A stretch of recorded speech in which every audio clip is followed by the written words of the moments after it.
The China space station has just welcomed the Shenzhou 17 manned spacecraft. If the International Space Station retires in 2024, the Chinese space station will be the only permanent space station in low Earth orbit.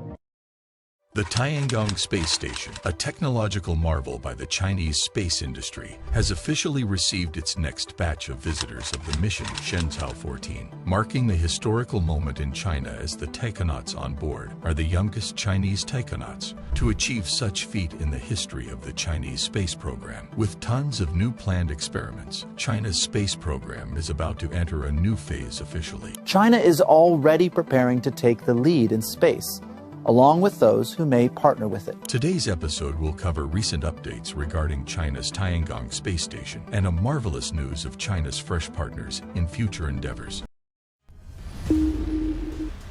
In the realm of space exploration, China has been making remarkable strides. One such achievement that has recently captured the attention of the world is the launch of the Shenzhou 17 mission, which is set to transport the youngest ever crew of Chinese astronauts to the Tiangong space station. Comprising 3 former fighter pilots with an average age of 38, this mission has officially made history and marked a significant milestone in China's space endeavors. As they prepare to embark on a 6-month journey aboard the Tiangong space station, their responsibilities range from conducting experiments to patching the station's solar panels. The Shenzhou 17 mission was scheduled to launch from the Jiuquan Satellite Launch Center in northwest China. The spacecraft was anticipated to orbit for nearly 7 hours before autonomously docking at the Tiangong space station, which is located in low Earth orbit, approximately 380 kilometers, 236 miles above our planet. The Shenzhou 17 manned spacecraft was sent into space on board a Long March 2F carrier rocket. Upon their arrival,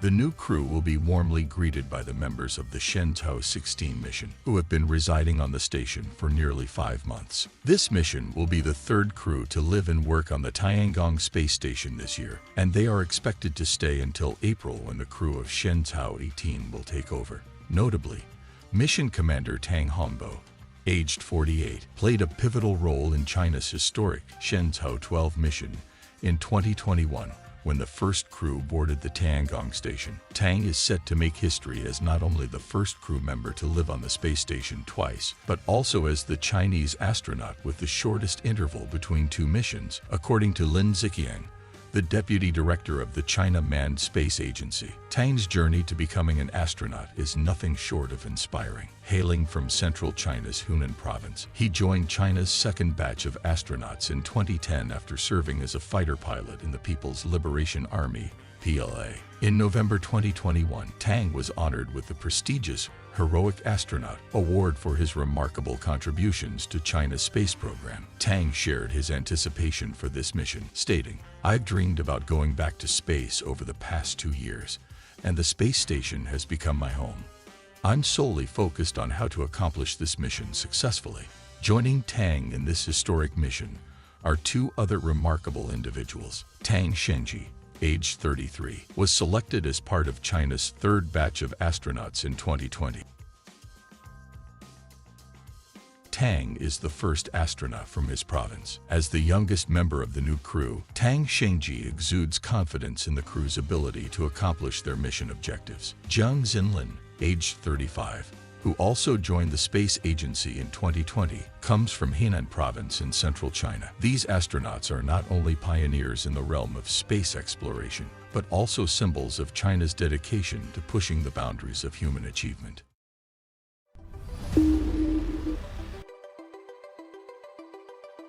Mark the commencement of the application and development phase of China's manned space program. This phase includes a wide range of activities, such as regularly scheduled experimental work, health monitoring, science education, and station maintenance. The Shenzhou 17 crew will build upon the work of their predecessors, who conducted a staggering 70 experiments in space medicine, biotechnology, ecology, fluid physics, material science, and more.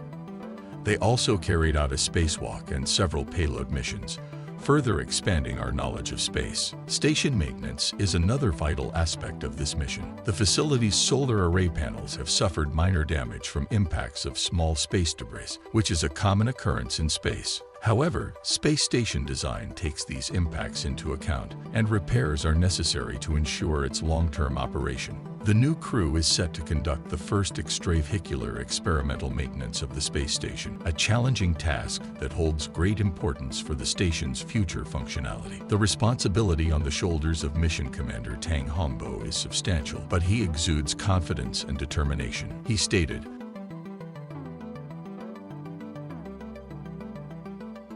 "The crew is committed to completing the mission successfully, contributing to the development of China's space station and making scientific and innovative achievements that expand our understanding of space." As the Shenzhou 16 crew, which included China's first civilian astronaut, prepares to return to Earth on October 31, they have a final task to attempt, capturing the first high-definition photo of the fully configured space station. This endeavor is symbolic of the incredible progress that China has made in space exploration.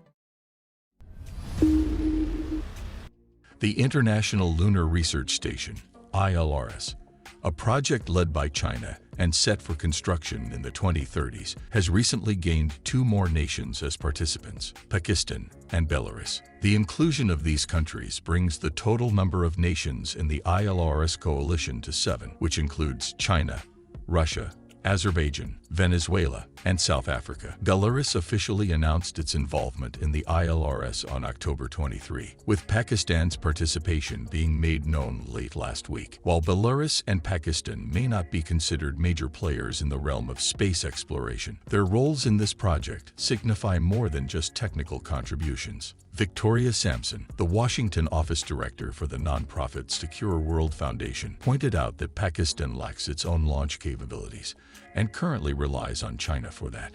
Additionally, Pakistan has only 3 active satellites in orbit, while China boasts over 800. In terms of substantial technical contributions to the ILRS, it may be limited. However, the political support provided by these nations sends a strong message of endorsement for China's lunar plans. The ILRS is part of China's ambitious space agenda, which includes a robust presence on the moon. China's moon missions are aligned with the country's strategic vision for lunar exploration, and the addition of more nations to the ILRS coalition demonstrates their commitment to this vision. Meanwhile, NASA, the United States Space Agency, is also building a coalition for moon exploration through a set of agreements known as the Artemis Accords. These agreements outline principles for responsible and peaceful lunar exploration, aligning with NASA's Artemis program, which aims to land astronauts on the moon.